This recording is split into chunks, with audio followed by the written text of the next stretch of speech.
I'll move this out of the way. Well, hello, students. It's been something like 3 weeks since I've seen you, but it feels like 3 years.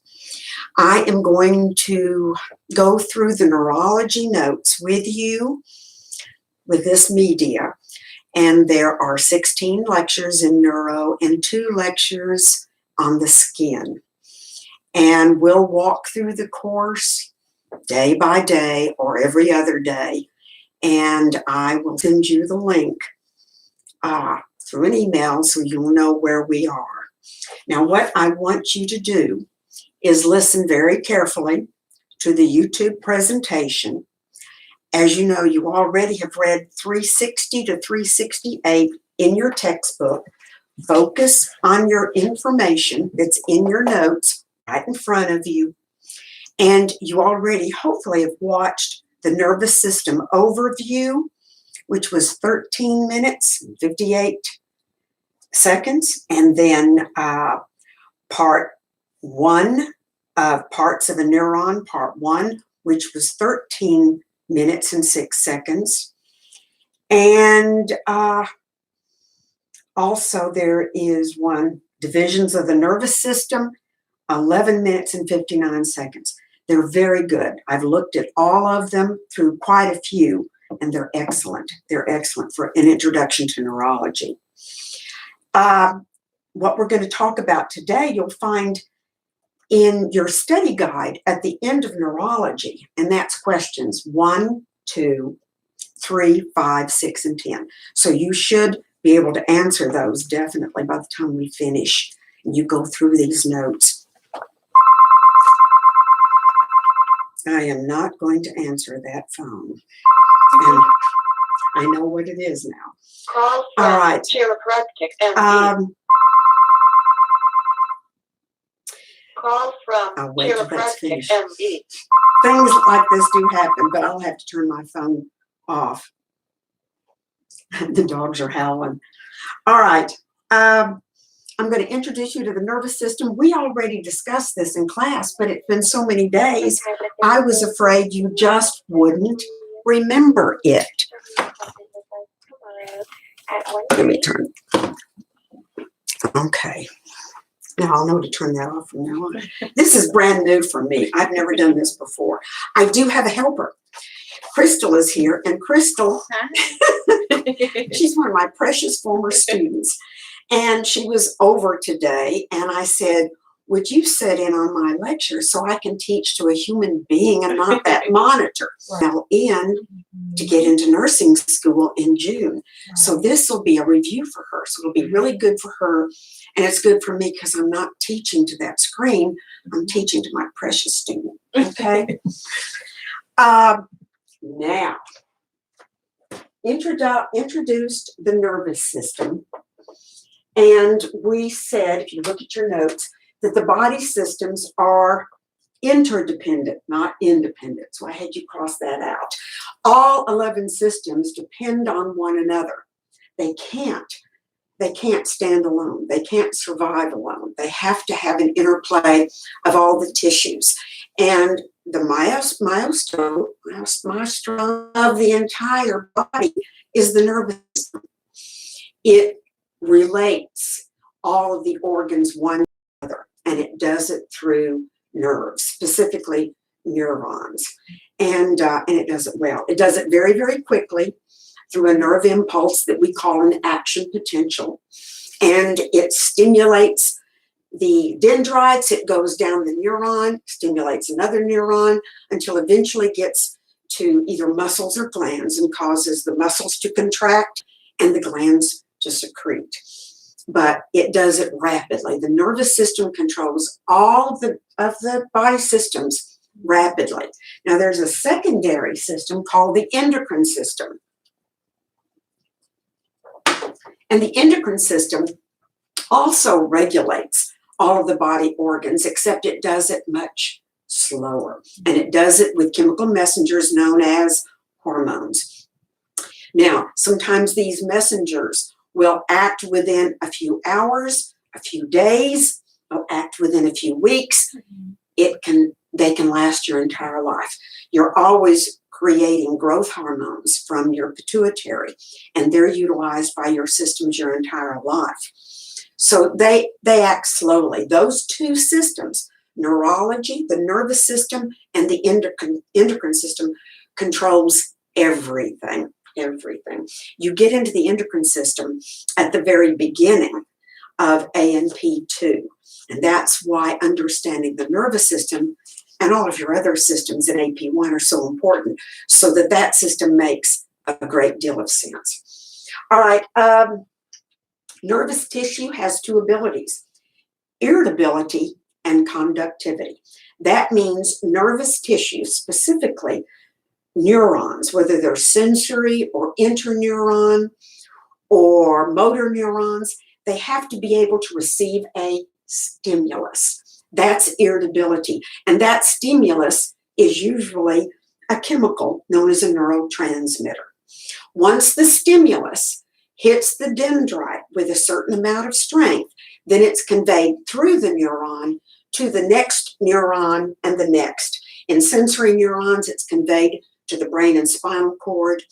And in the peripheral nervous system, it's conveyed from the brain and spinal cord to the organs throughout that entire peripheral system.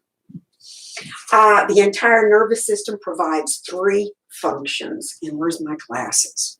I'm always looking for them. The first one's sensory. Those sensory receptors are in receptor organs, like your eyes, your ears, your sense of smell, your taste, gustatory. You have afferent sensory neurons that pick up on that stimulus. As far as your eyes are concerned, that stimulus is light. As far as your smell and taste, that stimulus is chemical. So those sensory neurons pick up on the stimulus and then carry it to the brain and spinal cord.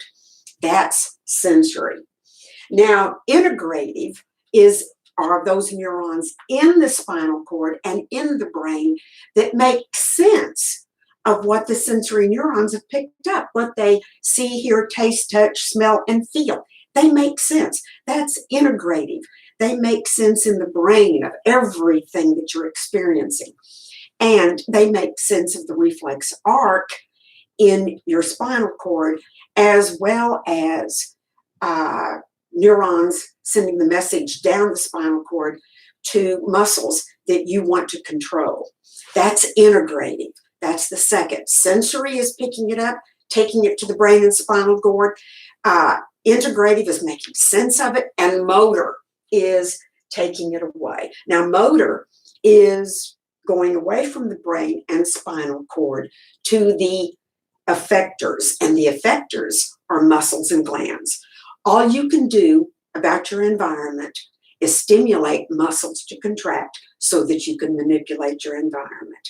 Then the other thing that the motor neurons do is they'll send messages to secrete a juice into the system. They stimulate smooth muscles that surround the glands to contract and cause that gland to secrete. So in effect, motor neurons stimulate all the types of muscles in your body, and your endocrine system wouldn't function well without it either, because they stimulate the secretion of those hormones. So sensory, integrative, motor. Those are the three responsibilities. And that's explained. Your sensory neurons are in receptors, which are organs. Your motor neurons take the messages to the effectors, which are all your muscles and glands. So you have over 600 muscles in the human body, and each one of those muscles, each one of those is an effector, just like your glands are effectors. All right, now the structural divisions, we talked about this 3 weeks ago, so I want you to remember. For study, we break the nervous system down into two parts. One is the central nervous system. They abbreviate it CNS, central nervous system, and the second one is the peripheral nervous system. Now, when we talk about the central nervous system, it is the brain and spinal cord. That's central. Think of the central axis. When we talk about the peripheral nervous system, we're talking about everything outside the brain and spinal cord. Everything. And all of those nerves and receptor organs outside of the brain and spinal cord, over all of them, we divide them down out into somatic. Actually, we break them down into somatic and autonomic. Okay, so the CNS is the brain and spinal cord. The PNS is everything outside that brain and spinal cord. And all of those nerves outside the brain and cord are somatic or autonomic. Now, the word soma means body. So somatic would refer to those muscles that you have control over. You have voluntary, you have volition, you have control over the somatics. I'm making that decision to stand up here and teach to my beautiful student and all of you out there in the audience. I'm making that decision. So I'm moving all those muscles that control the skeleton to move about and carry out my dictate. All right, that's somatic, controllable, autonomic. That means that's a division of the peripheral nervous system that you don't have control over. You don't. Thank goodness. Now, we do know that the Far East and the past 50 years with yoga and meditation, we do know there's such a thing as biofeedback. And the Eastern countries have been telling that to us for thousands of years through meditation and relaxation exercises. You do have a little bit of control to slow your heartbeat, slow your blood pressure. But when you're not thinking about it, your autonomic nervous system controls everything you don't have to think about. I can stand up here and teach you, and I'm digesting my croissant because all of those nerves are going to my stomach and small and large intestines to digest my food, and I don't even have to think about it. That's autonomic. Think of automatic, and autonomic also means, it's a Greek term. Everything's Greek and Roman. It's a Greek term which means of a will unto itself. That's what autonomic means. Then we divided into a further subdivision, which was parasympathetic and sympathetic. I like to do, I did it backwards in your notes. I put sympathetic first and I think parasympathetic. But if you say, P.S. I love you, you remember it. Parasympathetic is what your body's doing in the relaxed mode. And then sympathetic when you're in the fight or flight.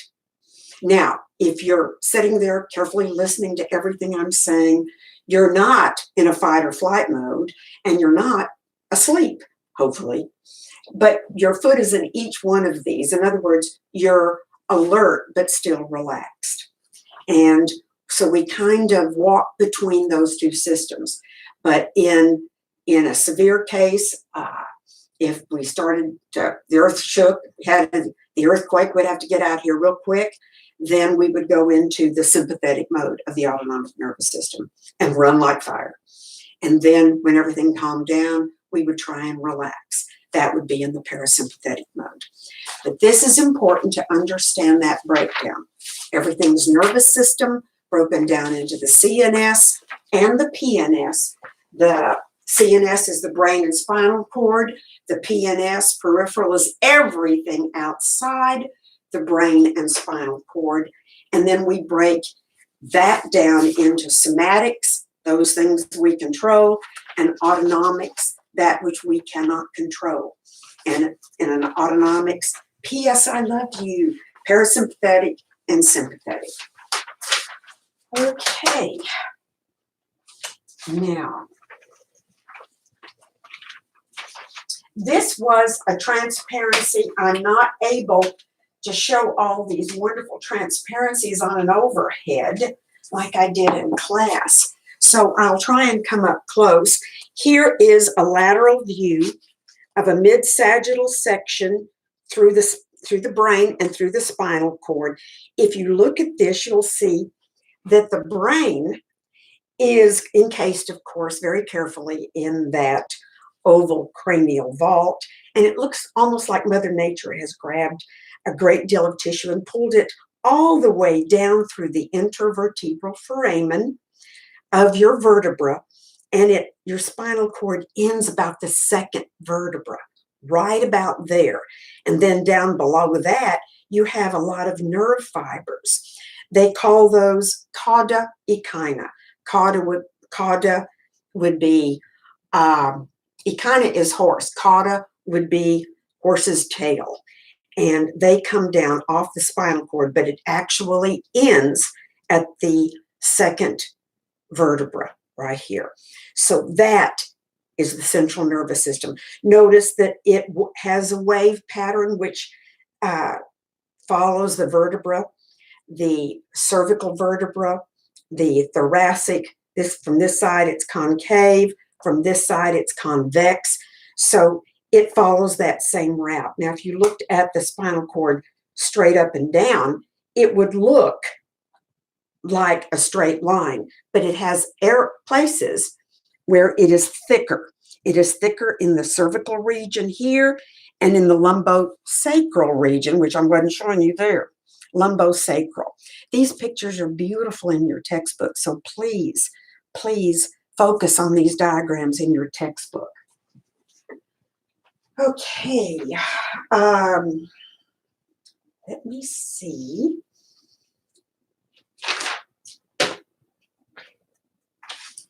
When we're talking, I do want to mention this. When we're talking about the parasympathetic nerves in your body, they come off of two regions. These two regions put you in the relaxed mode. That is the cranial region here and the sacral. So we say the parasympathetics come off the cranial sacral portion of your spinal cord.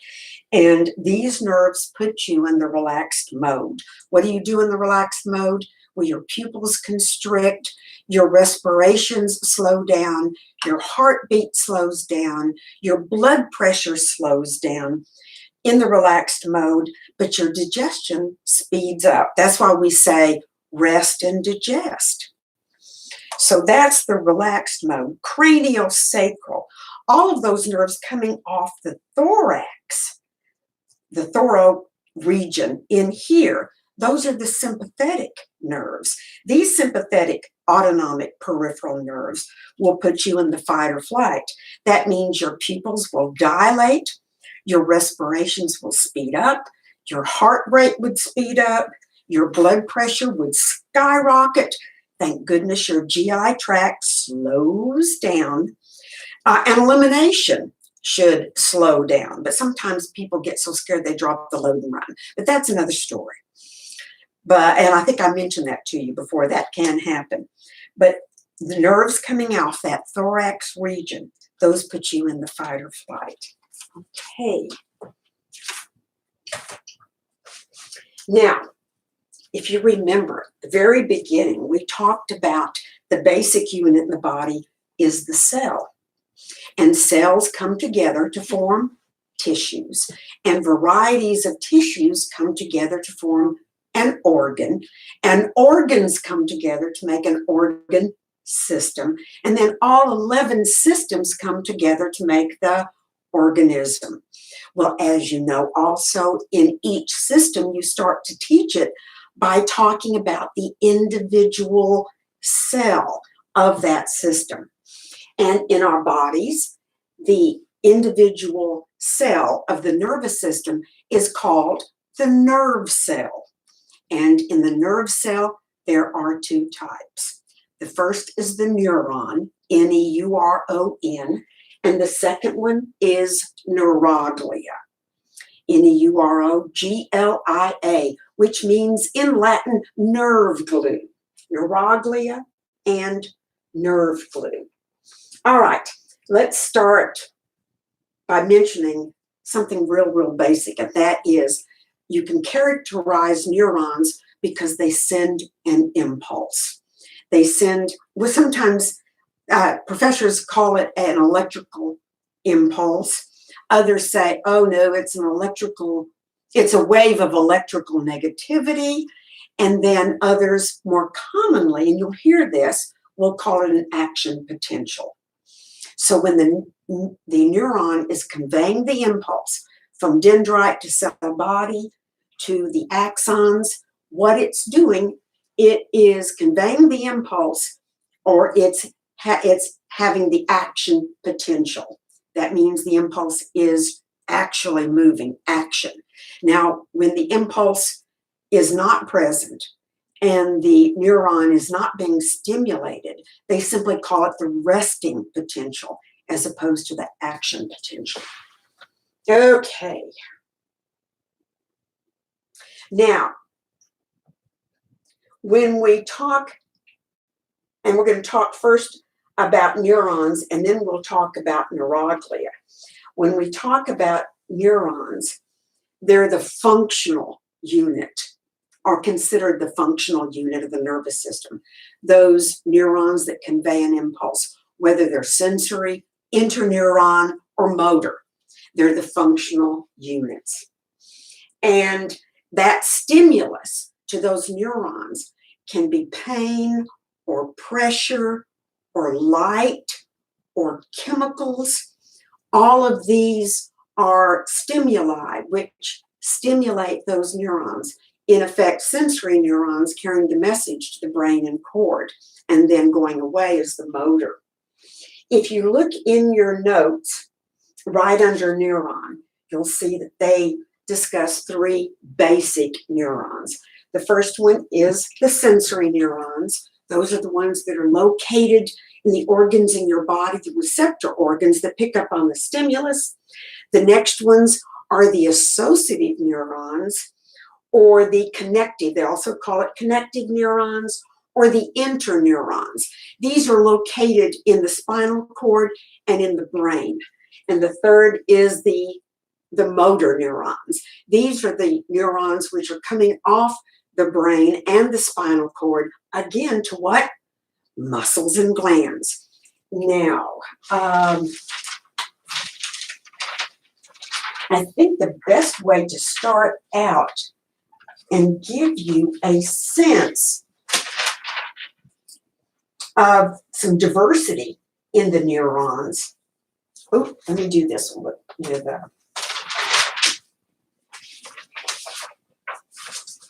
so you can see it. I'm using a clipboard. Never thought I'd use a clipboard again, but I'm doing it. All right.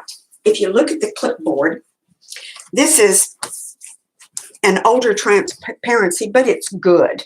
And it shows you all of these are sensory neurons, and they pick up impulses. Your textbook has lots of great ones. These are the sensory neurons in your ears, and that would be the dendrite, cell body, and the axon. And they carry the message from one sensory neuron to another, sensory, sensory, sensory, until it arrives in the temporal lobe of the brain. These are gustatory neurons. These are neurons located in the nasal mucosa, and their little dendrites are hanging down in the mucous membrane inside your nose, and they pick up on chemicals that are present in the room. If someone's wearing perfume and it diffuses through the air, you may breathe a little bit of it, and some of those molecules of that perfume dissolve in the mucus of your nasal passages and stimulate those little receptors, which go from the dendrite to the cell body and then to deep within the brain to give you your sense of smell. These are neurons, cones, and rods, which give you your vision. The cones give you the ability to detect color, and the rods give you the ability to see in light. When in real dark rooms with just a little bit of light, it may take a few minutes, but the rods then become activated and pick up on that light, and you can see. And there's a diversity here. The motor neurons all look alike. They do. They look like trees. But the sensory neurons have some diversity. They're more interesting. And because they're they're diverse, they are easier to study because they have characteristic structure. Structure dictates physiology. Anatomy dictates function. So that's what you're looking at. They are, and these are just three groups. You've got pressure neurons in your fingers. You've got proprioceptive neurons in your muscles that send messages back to your brain where your body is in space and time. So you have a lot of diversity of sensory neurons, which are picking up on impulses and taking it where? To the brain and the spinal cord. Okay. When I mentioned neurons, I did state that they transmit the impulse, but the second type of nerve cell in the body are the neuroglia. And the neuroglia, nerve glue, there's about 5 different ones we're going to study. They do not send an impulse. They support, they protect, they feed, and they can even phagocytize. They can even kill bacteria, some protozoans. So the neuroglia are really interesting to study. And there's 5 major types of neuroglia, and we'll study because each one has a lot of personality and a lot of things they do. So those are the 2 types of nerve cells, neurons and neuroglia. And we just mentioned the 3 types of neurons, sensory, associative, or interneuron, also called connective neuron, and motor. Now, anytime a sensory neuron is going towards the spinal cord, anytime it's going to that brain and to that spinal cord, it's moving afferently. It's going towards the brain and cord. Anytime a motor neuron is exiting the brain and spinal cord to the muscles, that motor neuron is an efferent structure going away from the brain and spinal cord. So sensory neurons, sensory nerves go to the brain and cord. Motor neurons go away. They're efferent. Sensory are afferent. And that's important to remember. Okay. Now, as I mentioned before, the motor neuron is considered the structure in the human body, in the nervous system, that's the functional unit. That's the functional unit. And so we study a motor neuron and we study its basic structure and the function of each one of those structures in that motor neuron. And you know what I'm going to do? I'm going to use this drawing. I have this wonderful student that did this drawing for his portfolio, and it's so beautifully done. I thought I would. It's a shame I can't put it on the overhead, but y'all are going to have to be creative with me. And you know what? Let me get my glasses on again before I do this. Y'all are going to be so patient with me, but I appreciate it. Okay. If you look right up here, you know what? I probably need to turn my camera down a little bit. Pardon?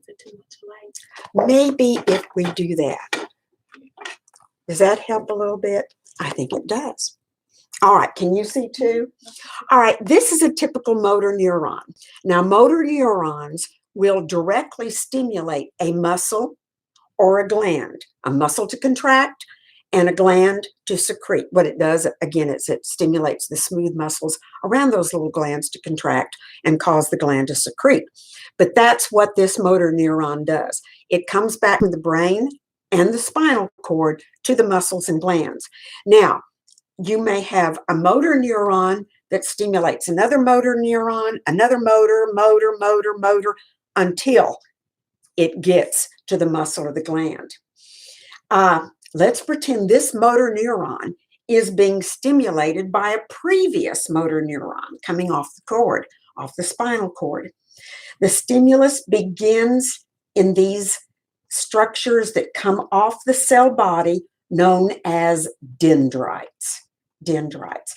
Now, Neil, when he did this, did a beautiful job, and he showed me lots of little dendrites, but that is nowhere near the amount of dendrites that actually come off the cell bodies of all the motor neurons.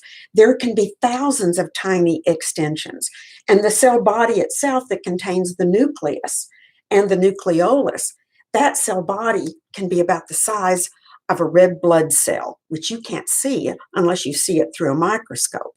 Now, when you bundle thousands of motor neurons together, you get nerves, and you can see them.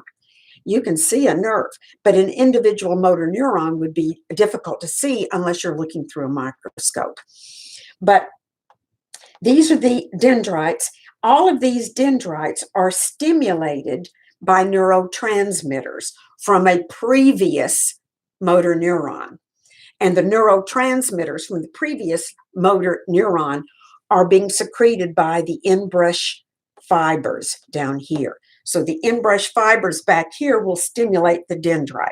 It will go through this motor neuron, and it'll stimulate another motor neuron and another until it finally reaches that muscle, that skeletal muscle, or that gland, or that smooth muscle, or that cardiac.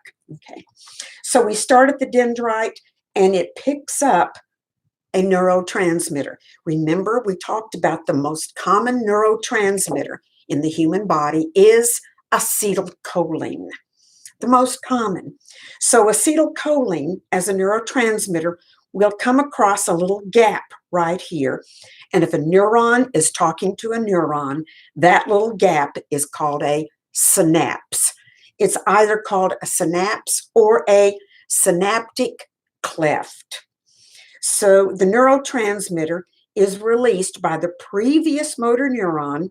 The neurotransmitter acts like a little ferry across the synapse and stimulates the dendrite. Once the dendrite is stimulated, then you've got two electrolytes that create the impulse. One is sodium, and it's on the outside neuron. That is sodium. And on the inside of the neuron, right inside that dendrite, is potassium. When the neurotransmitter stimulates the dendritic ending to send an action potential or an impulse, sodium will go in, potassium will go out. Sodium in, potassium out. Sodium in, potassium out. And it'll go all the way down the dendrite to the cell body, to the hillock. Right here, that is referred to as an axon hillock. And the axon hillock is important because it kind of determines whether or not the stimulus is sufficient to send it down the axon. If the axon hillock right here picks up on a stimulus that's strong enough, it will then send it down the axon. Now, I don't know if you can tell this, but you can in your textbooks. Neil has drawn and colored the axon as a trunk-like structure that comes all the way down. Right now, don't worry about these yellow structures. Those are neuroglia, but don't worry about those yet. All you're concerned with is the axon as it goes all the way down. So the sodium-potassium pump, that's the inward movement of sodium. The outward movement of potassium goes all the way down the axon. It goes down until it reaches one of these branches. These are all collateral branches. It goes down the collateral branch all the way down until it reaches a little button at the terminal end of each one of these collateral branches. That button, it's called an in-brush button plate. We can call it a button. They also call it podia, which is Latin or Greek for foot.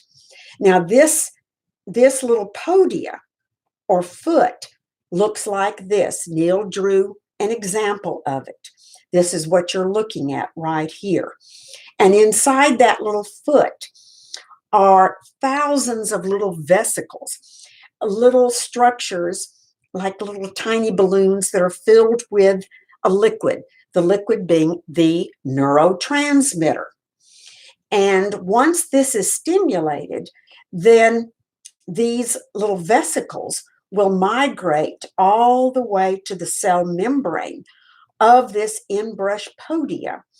And in a process known as exocytosis, it will secrete the neurotransmitter. The neurotransmitter then goes through the cleft. The neurotransmitter is the ferry that carries the message from this neuron to the next neuron. And these neurotransmitters have receptor sites right there on this next motor neuron. These receptor sites, if it's talking to another motor neuron, these receptor sites are right here in the dendrite, and they'll pick up on the stimulus. Once they pick up on the stimulus sent by acetylcholine, then that stimulus, if it's sufficient enough, will go through that motor neuron, through the dendrite, to the cell body, to the axon hillock, down the axon collateral branches, to the podia. Now, these neurotransmitters are important, and you've got lots of them. We've talked about acetylcholine being the most common neurotransmitter released by these vesicles in the podia, and it's released in that little space. Remember, the neuron does not touch another neuron. It releases its neurotransmitter in that space. That's what it does. And that space, if it's between a neuron and a neuron, is always called a synapse, synapse. They also can call it a synaptic cleft. And that synaptic cleft is just the reference to the space. Now, if the motor neuron is really going to stimulate a muscle to contract, then we call this space between the in-brush podia and the muscle itself. If that's the muscle, we call it a neuromuscular junction or a myoneuro junction. We do know that adrenaline, which happens in the fight or flight mode, it will be secreted very rapidly, and it starts that fight or flight mode. But in the normal contraction of muscles, it is most commonly acetylcholine that is doing that. So remember, the space between two neurons is a synapse. The space between a neuron and a muscle is a neuromuscular, nervous muscle junction, or a myoneuro junction. Now, once the dendrite has been stimulated or the muscle has been stimulated, that muscle can release another neurotransmitter, which is an enzyme called acetylcholinesterase.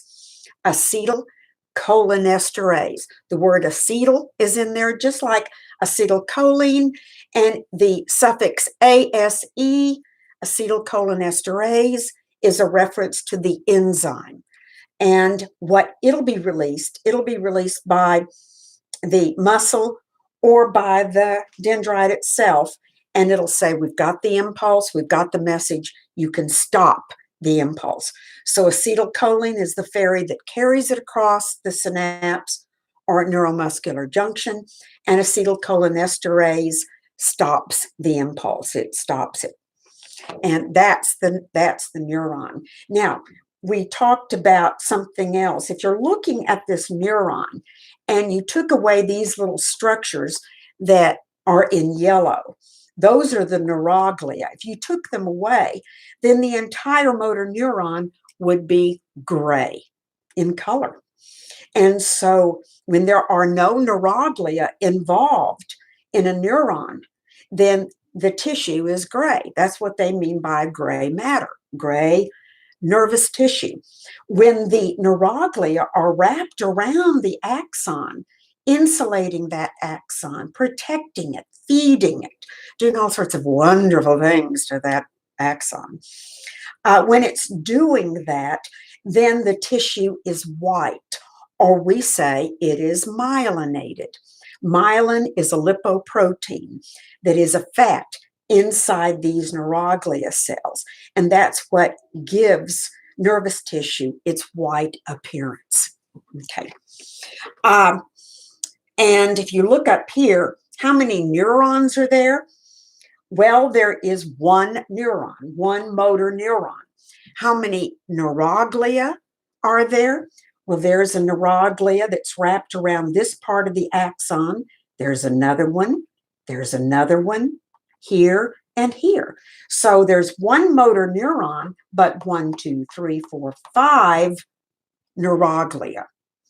Now, altogether, if there's 5 neuroglia, one motor neuron, then you've got 6 nerve cells right there demonstrated in that motor neuron. The beauty of the neuroglia wrapped around the axon is that it speeds the impulse. It speeds the impulse from this area in the axon to this area and this area and this area. Now, he didn't illustrate it here, but there's a space between the neuroglia where the axon exists and the impulse. Instead of having to go all the way down the axon to the collateral branches, when the motor neuron is myelinated, as it is in this case, the impulse can jump from here to here to here to here to here. Now, why is that jumping important? They call that saltatory jumps, saltatory jumps. And they're important because they speed up the impulse even faster than you have when a motor neuron is naked and doesn't have any of those neuroglia. So they protect that axon, they insulate it, they'll phagocytize anything that could hurt that axon. And remember, there is a space, and you can see this in your textbooks, between their neuroglia. There's a good space, and that's where the impulse jumps. The impulse is due to the exchange of electrolytes, of sodium on the outside and potassium on the in. When those two electrolytes change places, the polarity changes. Normally, in a motor neuron that is not being stimulated, all the neurons, the sodium, rather, all of the sodium exist atoms on the outside, all on the outside of that neuron, sodium on the outside. Now, there's a little bit on the inside, but most of it is on the outside. Sodium is an electrolyte that has a positive charge, and it likes to stay outside the cell, even though some are inside, as we studied when you looked at a red blood cell. It had 0.9% sodium in it. But normally the sodium stays on the outside, and you have a lot of it. On the inside, the axon, that's where the potassium resides. And when the impulse is being conveyed, the potassium comes out and the sodium goes in, and it changes polarity. So positive on the out, negative on the in. As the impulse travels down the axon, then it has a great ability to depolarize behind it. And so it's positive and negative, positive to negative, and then behind that, the sodium will go back out again and it will repolarize. And they call that repolarization. When a neuron is not being stimulated, we say it is polarized. Sodium on the out, positive charge, potassium on the in with a negative charge. When it is being depolarized or experiencing the action potential, then sodium is going in, potassium out, and the polarity is changing. That's why they call it a wave of electrical negativity, an impulse, or an action potential. Okay. Is there anything else I need to add to that, Crystal? She's listening. Okay. All right. All this is pretty well explained right there on page 5. Oh, excuse me.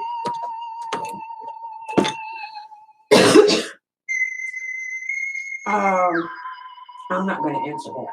Okay. I'll talk to him later. It's my son checking up on me.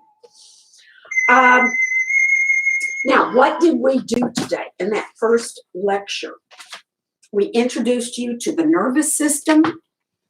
We said it controls all 11 of your body systems rapidly because of the impulse through those neurons. Whereas the secondary system in your body that controls all the other systems is the endocrine system, which secretes hormones, which can activate other cells in the body in a few minutes, a few hours, a few days, or over weeks, months, and over a lifetime. But the nervous system does its work rapidly. We said there were 2 divisions to the nervous system. There's the central division, which is the brain and spinal cord, and the peripheral, which is everything on the outside. And in that peripheral nervous system, we break it down into 2 parts. If you remember, those 2 parts are the somatic portion, which you have control over. Those nerves that are causing my arm to extend and flex, those nerves, which are innervating these muscles, those nerves are under my volition, VOLITION, volition or control. They're somatic.